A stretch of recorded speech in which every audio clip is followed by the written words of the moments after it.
wish ko lang. Magandang hapon po mga kapuso. Bilang mga magulang, prioridad natin na pangalagaan at protektahan ang ating mga anak. Ayaw na nga natin silang madapuan ng lamok habang natutulog. At kung maaari lang natin silang bantayan at alalayan, bawat oras at bawat araw ay gagawin natin. Huwag lang silang madapa, masaktan o mapariwara. Kaya kung sila ay nagkakaroon ng malubhang sakit, halos ialay na natin ang ating mga buhay. Madugtungan lang ang sa kanila. Sa edad ng 19 ay nakikipaglaban na sa cancer sa ovaryo si April. Katunayan, binigyan na lamang siya ng ilang buwan ng mga doktor. Masakit man sa ina na tanggapin ang katotohanan nito. Wala siyang magawa, kundi siguruhing magiging masaya ang kanyang anak habang kapiling pa nila ito. At wala na raw makapagpapasaya pa sa dalaga, kundi ang makita muli ang kanyang ama. At dalawin natin ang mga batang pasyente ng PGH na espesyal daw sa puso ni na Mr. and Mrs. A, ang mag-asawang Ogie Alcacid at Regine Velasquez. Bakit nga ba kinabog ang damdamin nila sa kwento ng mga musmus na ito? Walang mga paa at tila sipit ang isang kamay ng batang si Angel. Paniniwala ng kanyang magulang dahil ito sa nakahiligang alimango ni Aling Miranda habang ipinagbubuntis ang bata. Di man nila alam ang tunay na dahilan ng kanyang kondisyon, sinisiguro naman ng kanyang pamilya na siya'y lalaki na puno ng pagmamahal. Pero ang kinabukasan ba niya'y meron ding katiyakan? Tunghayan ang mga nakaaantig na kwentong ito dito lang sa Wish Ko Lang. Walang imposible kung ito ang iyong nais. Kaya mo itong abutin at sa Diyos ipanalangin. Maginhawa ang buhay na tayo'y magsama-sama at mabuhay ng masaya. Wish ko lang, wish ko lang. Hindi naging maganda ang pagsasama ng mga magulang ni April. Pati ang kanilang paghihiwalay ay balot ng puot at sama ng loob. Kaya mula pagkabata ay hindi na nakalakhan ng dalaga ang amang si Mang Rodrigo. Ngunit ngayong unti-unti nang nilalamo ng cancer si April, tanging hiling niya ay maging buo muli ang pagkatao niya kahit man lang sa mga huling sandali ng kanyang buhay.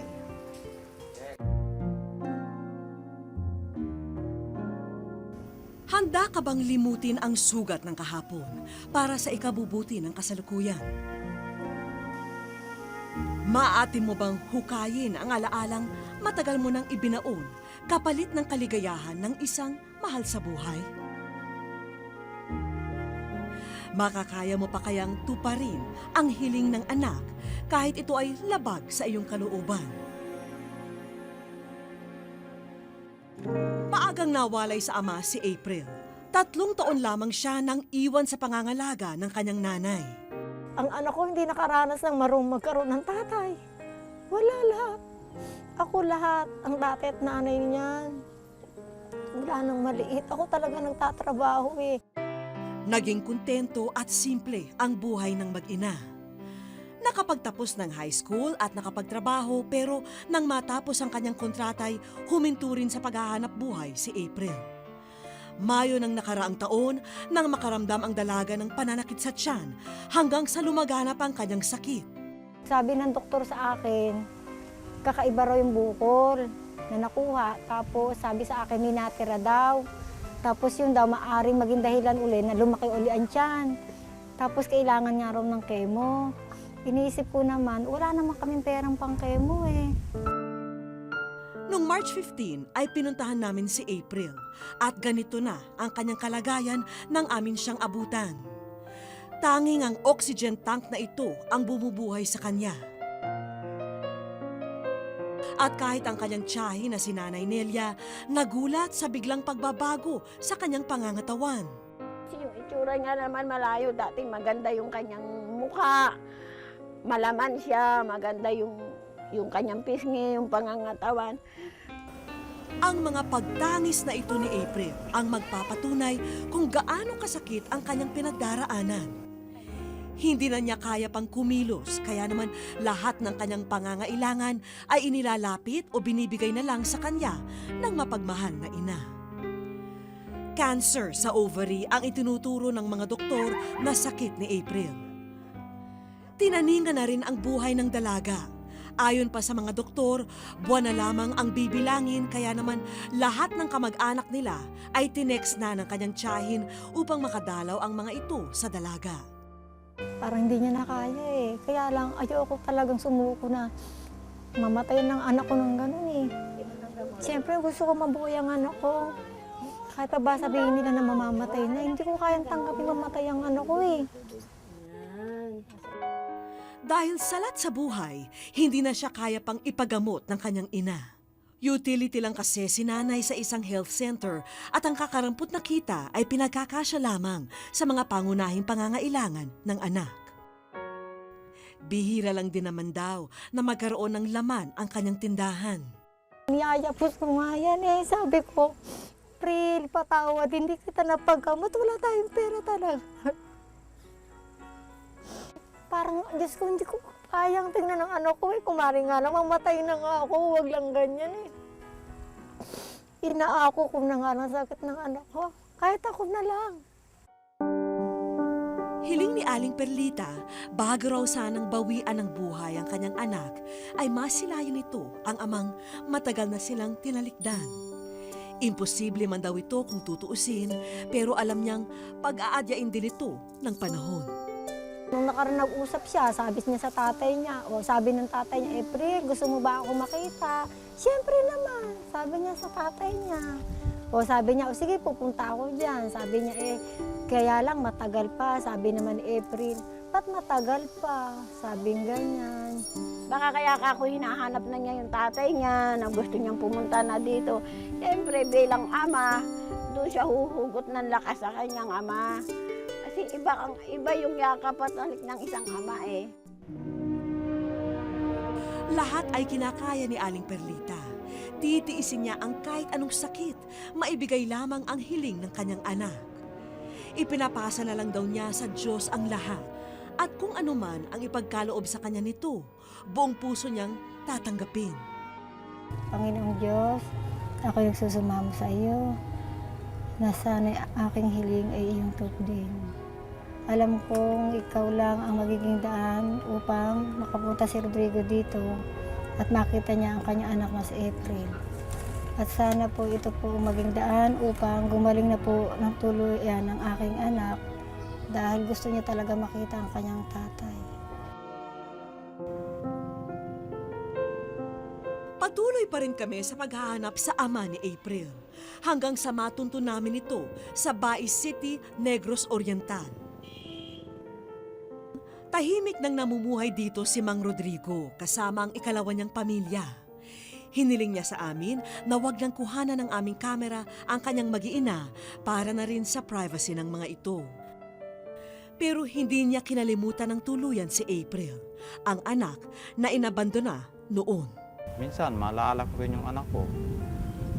Kasi maliit pa yung iniwanan ko, mga 3 taon.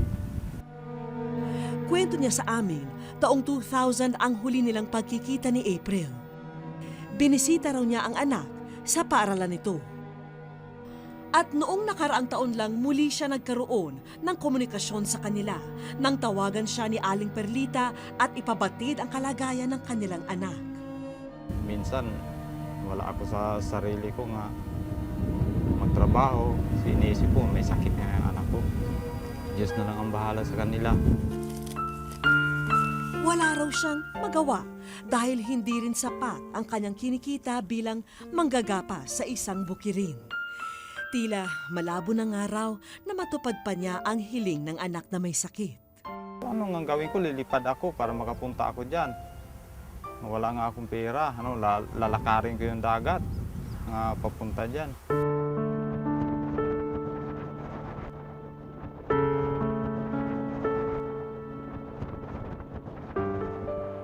Umaga ng March 17, isang hindi magandang balita ang nakarating sa amin. Pumanaw na si April. At nang ipabatid ito sa ama, hindi niya matanggap kung bakit hindi siya nahintay at napagbigyan ng kapalaran na sila ay mag-abot. Hindi ko alam kung anong gawin ko. Ang nalaman ko, nga nagtaning na siya ng 2 araw. Munti ko nga ihampas yung cellphone ko eh. Kasi ngayon, sabi ko nga sana pagdating ko, buhay pa siya. Nalaman ko na lang ngayon, patay na. Tumaas lalo ang pagnanasa ni Mang Rodrigo na makarating sa Cavite upang masulyapan ang labi ng anak. Pero ang tsansang maisakatuparan ito kaagad ay tila malabo. Siyempre, galit ako sa sarili ko eh. Hindi ko siya nakita eh. Gusto ko talagang gawin nga, mapuntahan ko siya ganun kaagad, makita ko. Kahit patay na siya, mayakap ko siya. Labis na pangungulila ang nadarama ngayon ni Mang Rodrigo. Bibilang ko sa siyang mansanas.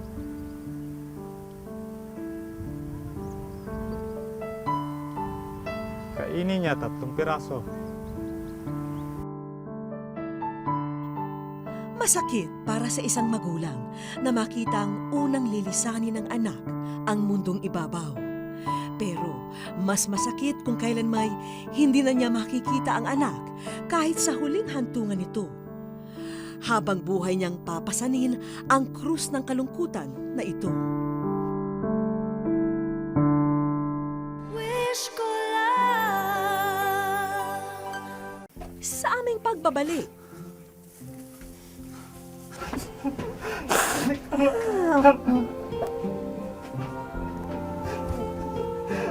Wish ko lang. baka sa mukha ni Mang Rodrigo nalutang ang kanyang pag-iisip. Hindi pa rin kasi makapaniwala ang pobreng ama sa sinapit ng kanyang anak.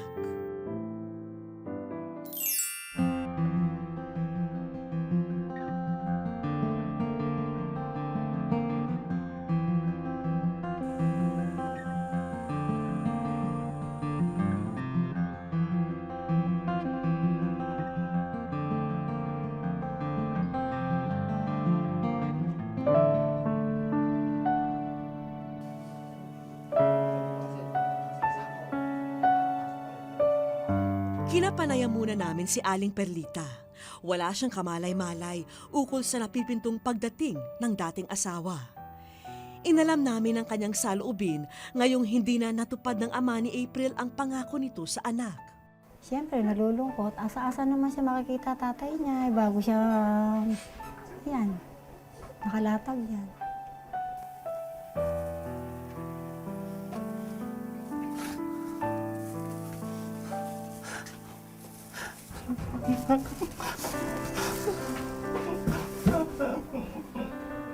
Bumuhos ang emosyong matagal na niyang pinakatatago.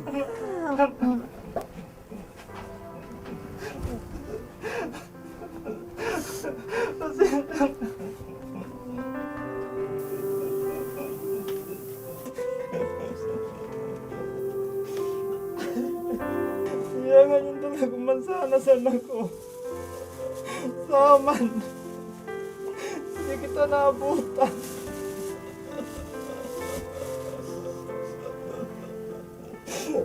Tatlong piraso to.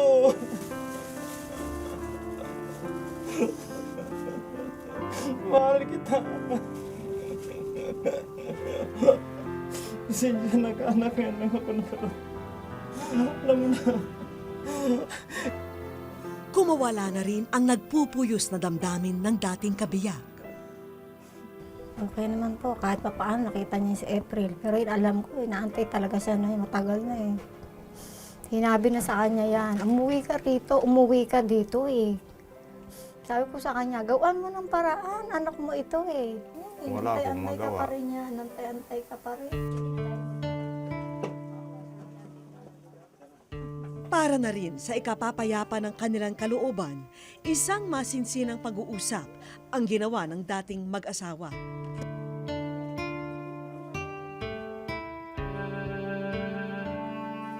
Sa mga lumang litrato na lang sinariwa ni Mang Rodrigo ang panahon na hindi niya nakapiling ang anak.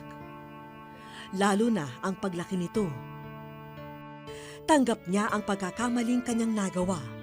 Hindi man niya nakapiling ang anak noong nabubuhay pa ito, pinag-adya pa rin ang pagkakataon na masilayan niya ang anak kahit ito'y nakahimlay na. Ito po, biscuit lang pala ito. Ipinagkaloob na rin namin kay Aling Perlita ang passbook mula sa Wish Ko Lang upang makatulong sa mga gastusin nila kay April. Kaya nagpapasalamat po ako sa inyo. Kahit na ang ano ko hindi ko napagamot, ito makakaraos-raos din kami. Kahit hindi niya naabutan ng tatay niya, siguro maligaya naman na siya. Gagamit ko na lang ito sa pagpapalibing niya. Wala ng pag-ibig na mas dadakila pa sa inialay ni Aling Perlita para sa kanyang anak. Kahit masakit sa kanyang dibdib na muling makaharap ang dating asawa, tinanggap niya ito ng buong puso, alang-alang sa ikaliligaya ni April kahit ito'y nasa kabilang buhay na. Ang aming pong taus-pusong pakikiramay sa lahat ng naulila ni April.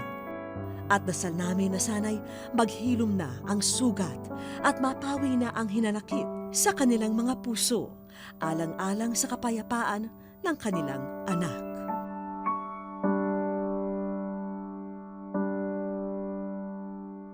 Wish ko lang. Susunod, batang alimango o isang bibong anghel? Alamin ang kwento ng batang si Angel. Yan ang tamang spelling, yan ang susundin ko. Legal ba ang kasal? Naka-illegal, tapos pilitin mo mag-isa. Kung illegal ang nagkakasal Sa kapangyarihan, pinagkaroon sa akin ng pamalat ng Diyos. sa investigador. Wish ko lang. Bukod sa mga alanganing sulyap ng mga estranghero, karaniway panunukso naman ang natatanggap ni Angel mula sa kanyang mga kalaro.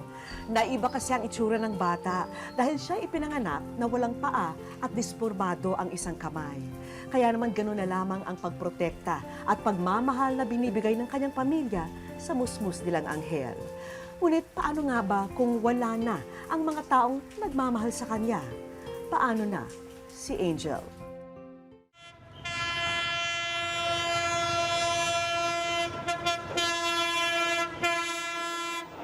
Sa barangay na ito sa Taguig, maraming mga bata ang nakakagala at nakakapaglaro sa kalye. Maliban na lamang sa 9 na taong gulang na si Angel. Ipinanganak kasi siya na halos kalahati lamang ang katawan. Sa kalagayan niyang ito, mararating pa kaya niya ang masaya at maayos na kinabukasan?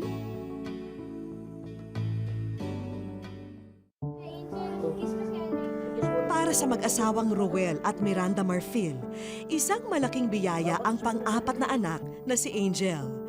Bagaman naging palaisipan daw noon sa kanila ang itsura ng anak nang ito'y isilang. Parang naano po ako na, paano hindi kumpleto, hindi ko alam kung alin ang nawala sa kanya. Pero yung unang sinabi sa akin, yung kamay daw, kulang daw yung kamay. Kulang daw yung mga daliri. Napansin ng iba, nahawig daw sa sipit ng alimango ang isang kamay ng bata. Hindi po ako naniwala sa lihi-lihi. Kaya lang, yung gusto ko talagang kainin dyan sa kanya, yung naalala ko talaga yung alimango na yung one hand. Ito po dito may buto-butong konti. Ito lang po. Kabila, wala po talaga to. Ganun, tapos ito yung, dito niya yung siko. Ito yung pangtukod niya. Kaya ito, napaltos na nga. Oo, nagagalaw niya to. May pagkain siya dito niya iniipit eh. Titinidor, kakain. Kung baga talagang sa limango, natanggalan talaga ng sipit. Napagtanto ni Nanay Miranda na marahil isang hindi sinasadyang pagkakamali ang naging sanhi ng kondisyon ni Angel. Tapos hindi ko po siya na pa-prenatal nung binuntis ko po siya. Hindi ko pa alam pala na buntis ako, nakapabunot ako ng ngipin. Kasi ano yun eh, wala pa siguro siyang 1 month masakit yung ngipin ko. Tapos nagtitik din ako ng gamot para sa ano, opo, para mawala yung sakit. Lumaki si Angel sa piling ng pamilya na buong pusong tinanggap siya at inalagaan. Bukod sa kakaibang pangangatawan, matagal din bago natutong magsalita si Angel. 6 na taon na ang bata nang narinig ng ina na magsalita. Noon na niya pinilit makapag-aral si Angel. Ano sa'yo? Ito. Sampalok daw. Salitan kami ng panganay ko sa paghatid sa school. Hinatid ko po sila dyan sa sidecar, tapos silang dalawa papunta ng school. Tapos minsan humahabol po ako para kargahin naman siya papasok sa school. Ako po yung nagbabantay sa kanya dun sa room niya po. Tapos tinutulungan ko siya magsulat. Tapos po minsan kung ano yung gusto niyang hingin sa akin, sinusunod ko po sa kanya. Para saan yan? Ito pong medal po, nung lagi po inahatid po si Angel. Tapos po tumutulong po ako sa gawain sa school. Natapos ni Angel ang kinder. Subalit, tumigil na rin siya sa pag-aaral dahil nahirapan na siyang makipagsabayan sa dami ng mga bata sa isang regular na paaralan. Tuwing sinisilip ko siya, napapaiyak na rin po ako eh. Kaya lang, inaano ko lang makapag-aral talaga siya. Kaya lang, hindi ko talaga napagtiyagaan din dahil siya na mismo rin umaano talaga na nahihiya rin siya sa mga kaklase niya. Dapat matuto po siya kasi hindi na mga buhay nandito kami mama niya at papa niya para hindi rin po siya na maluloko ng mga tao. Madalas, hindi maiwasan ng ate Stephanie niya ang maawa sa kalagayan ng kapatid.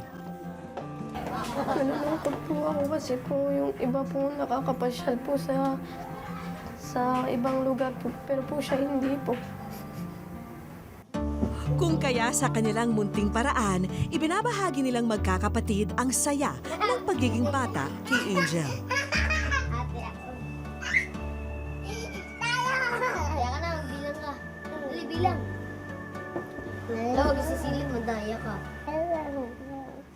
Hindi man kumpleto ang kanyang katawan, paminsan-minsan ay tila trumpong malikot din daw ang kanilang munting anghel.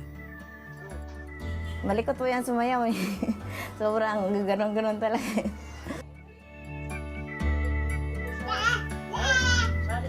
Tapos maya-maya lang din po yan, pabalik-balik sa banyo.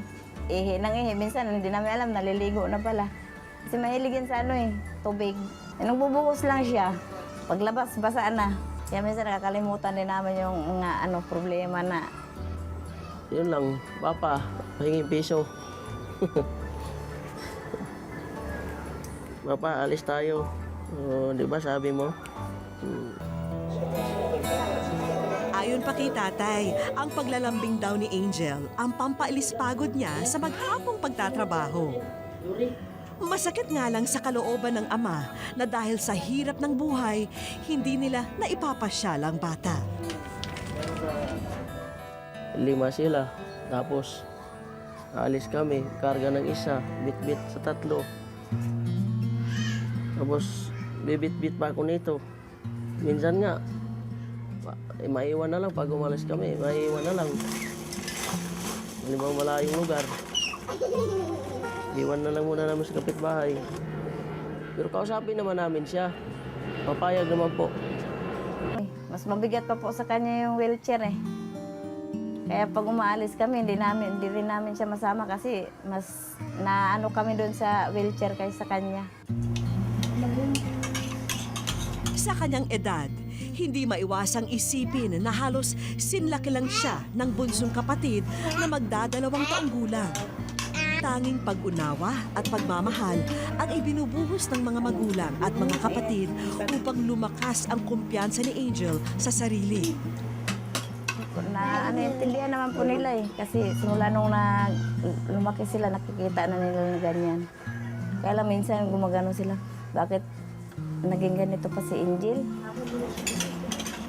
Hindi rin maiwasan ng ama na mag-alala sa magiging kapalaran ng anak pagdating ng araw.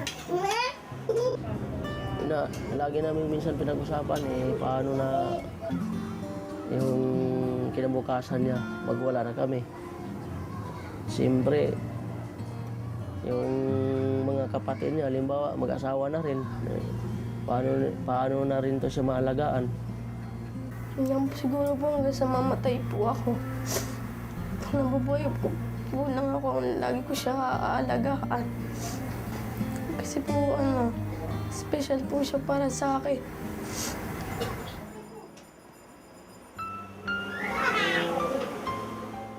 Sa bawat araw, nakapiling ni nanay si Angel.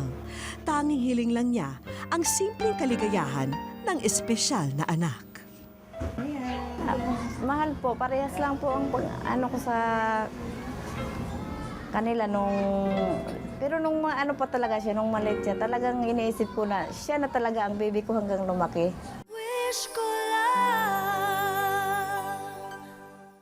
Isang masayang hapon para kay Angel, susunod na.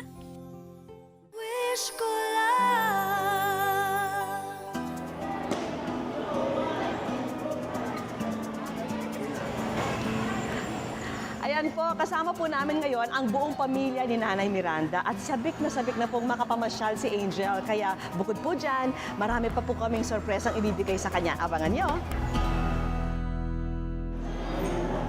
Pagdating ni Nanay sa harap ng kiddie park, ang video na ito ang agad bumungad sa kanila.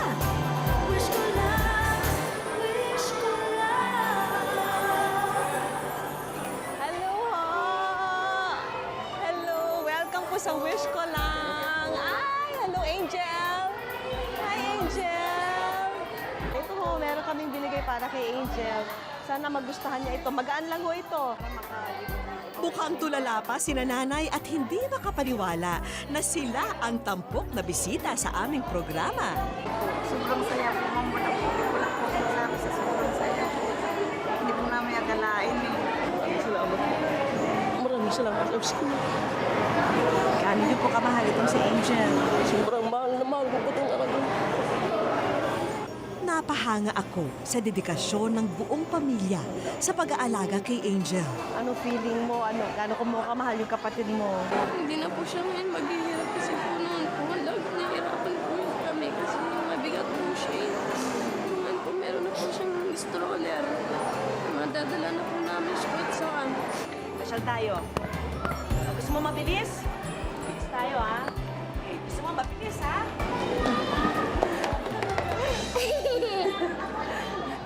Angel, ready ka na? Mag-play tayo sa Kids Paradise. So, sa Seri Fantasy World, ito yung isa sa mga attractions namin para sa mga bata. Nang nakapasok na siya sa kiddie playground, nako, tuloy-tuloy na ang kasiyahan ni Angel. Pati ang ate at mga kuya niya, nag-enjoy din sa paglalaro. Ay, sige. Hi! Bye-bye! Appear! Isa pa! Appear! Ngayon lang, kumpletong nakapamasyal ang pamilya na kasama si Angel. May special treat din na 3D movie ngayong hapon para sa kanila. Kaya ganyan na yun. Nakakapain na yun. Nawili naman at namangha sina tatay at ang mga bata sa nakakalito na mirror maze. Samantala, handa na ang ilang regalo namin para sa pamilya. Kabilang dito ang frozen goods na maaring pagkakitaan ni nanay habang nasa bahay. May handog din kaming grocery items para sa pamilya at mga gamit para sa pag-aaral ng mga bata, lalo na para kay Angel. Salamat po. Pwede na po akong magtinda ng anak ko. Kapag-umpisa na po. Sa sobrang tuwa lang po. Ituwa po kami na kahit ganito. Malaking natulong na po sa amin ito. At eto pa ang good news! Malugod naming inihahandog sa inyo ang STI Gift of Knowledge. Ito ay para kay Stephanie at kay Christian. Itong scholarship na ito ay para sa kahit anong 4-year course na gusto niyong kunin sa STI College Global City. Congratulations po. Thank you po. Maraming salamat po. Pagkatapos ng high school, maipagpapatuloy na ng ate at kuya ni Angel ang kanilang pag-aaral. Mag-aaral po ako ng mabuti po para po matulungan rin po sila mama. Maraming salamat po kasi po di na po kailangan ni mama magbayad-bayad po sa fourth year po namin. At may espesyal na programa rin ang aming kaibigan sa DSWD para kay Angel. Ang City Social Welfare and Development of Taguig, kami po ay may programa para sa mga kamataang may kapansanan na ito kagaya ni Angel. So mayroon kami mga daycare worker na naka-assign sa ating kanya-kanyang barangay at may daycare center tayo na pwede niya siya madala at makapag-aral siya sa ganitong kalagayan niya. Ngayon po, may pag-asa na po kami na matututo po talaga siya. Walang sapat na dahilan ang makapagsasabi kung bakit kay Angel nangyari ang kakaibang kapansanan. Pero marahil ang makapagbigay saya at pagkakaisa sa isang natatanging pamilya ay maituturing hulog na ng langit para patuloy na mamutawi ang mga ngiti at halakhak sa espesyal na anghel.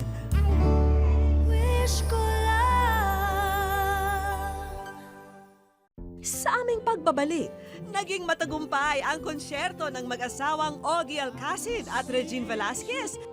Nagpapasalamat kami dahil yung concert namin was a huge success. It was very blessed.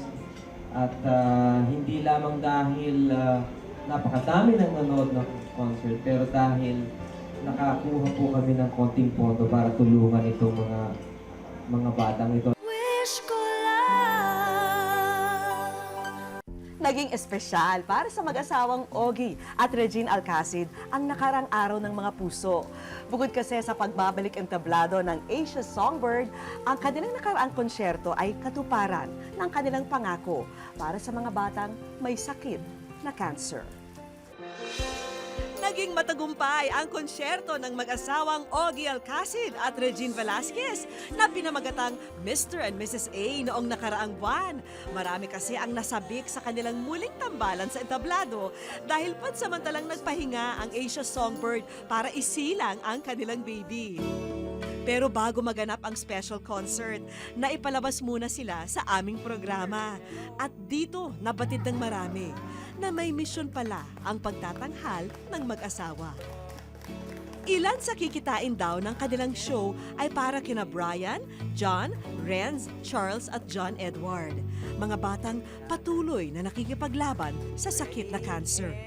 When we got married, kasi hindi kami nang hingi ng gifts. So yung mga pinlano namin na kung magbibigay sila ng gift, sana money so that we can donate it. And one of the beneficiaries sila nga. So for this concert, sila ulit. These are cancer-stricken children.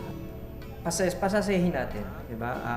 Make their life here on earth while they're here worth living. And it's hard enough na meron silang matinding sakit na dinadaing, di ba? So, ano ba naman yung bigyan natin ng konting kasiyahan? At maging si Boy Pickup, hindi nagpahuli. Nakikulit din sa mga bata. Itchira ka ba?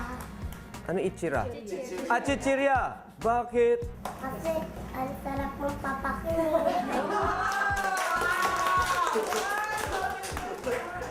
Akala ko sapakin. And syempre, let's welcome Ogie and Regine. Kamakailan lang, tinupad na ng mag-asawang Ogie at Regine Velasquez Alcacid ang kanilang ipinangako para sa ating mga chikiting. Nagpapasalamat kami dahil yung concert namin was a huge success. It was very blessed. At hindi lamang dahil napakadami ng nanood ng concert, pero dahil nakakuha po kami ng konting pondo para tulungan itong mga batang ito. Ang hospitalization ng bawat isa sa kanila, ariglado na. Higit na natuwa ang mga magulang. At saka sa PCSO. Sana po marami pa po kayong batang matulungan ng sakit. Maraming po salamat. Ito po sa binigay ninyo, makakatulong po ito sa pagpapagamot ng anak ko. Thank you po. Naway dumami pa ang mga ganitong proyekto. Kaya saludo kami kay Mr. and Mrs. A. Dahil ang ilan ninyong kapuso ay napangiti ang mga puso. Yan ay sina Brian, John, Renz, Charles at John Edward. Kung may hiling po kayo para sa inyong pamilya, kaibigan o para sa sarili, sulatan niyo po kami sa GMA Network, EDSA Corner Timog Avenue, Quezon City. Maaari ninyong iparating ang inyong kahilingan, kwento at komento sa aming official page sa Facebook at sa Twitter at Wish Ko Lang GMA. At hanggang sa susunod na Sabado po, ako po ni Kapuso Vicky Morales at ito ang Wish Ko Lang.